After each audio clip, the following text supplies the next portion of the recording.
Hello ചങ്ങാതിമാർ, Kerala കാലാവസ്ഥാ ചാനലിലേക്ക് സ്വാഗതം.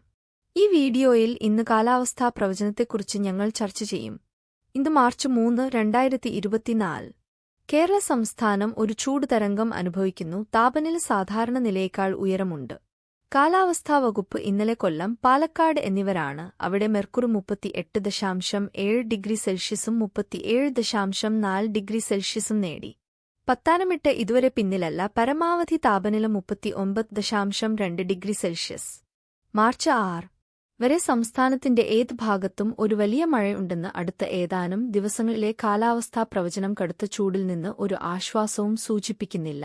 അതിന്റെ ഫലമായി കൂടുതൽ ജില്ലകൾ വരാനിരിക്കുന്ന ചൂട് സാഹചര്യങ്ങൾ സാക്ഷ്യം വഹിക്കാൻ സാധ്യതയുണ്ട്. ദിവസങ്ങളിൽ ഉയർന്ന താപനില പൊതുജനങ്ങൾക്ക് ഗുരുതരമായ ആരോഗ്യപരമായ അപകടസാധ്യത നൽകുന്നു, പ്രത്യേകിച്ച് പ്രായമായവർക്കും കുട്ടികൾക്കും വിട്ടുമാറാത്ത രോഗങ്ങളുമുള്ളവരും. ചൂട് സംബന്ധമായ അസുഖങ്ങൾ ഒഴിവാക്കാൻ ആവശ്യമായ മുൻകരുതലുകൾ എടുക്കാൻ ദുരന്തനിവാരണീയ അതോറിറ്റി ജനങ്ങൾക്ക് ഒരു ഉപദേശം നൽകി. വീടിനകത്ത് തുടരാൻ അധികാരം ആളുകളെ ഉപദേശിക്കുകയും സൂര്യപ്രകാശം നേരിട്ട് എക്സ്പോഷർ ചെയ്യുന്നത് ഒഴിവാക്കുകയും സൂര്യൻ ഉച്ചസ്ഥായിക്കാറുമ്പോൾ ധാരാളം വെള്ളവും ദ്രാവകങ്ങളും കുടിക്കാനും വെളിച്ചം ധരിക്കാനും അഴിച്ചുമാറ്റി ധരിക്കാനും സൺസ്ക്രീൻ, കുടകൾ എന്നിവ ഉപയോഗിക്കാനും അതോറിറ്റി ജനങ്ങളോട് അഭ്യർത്ഥിച്ചു.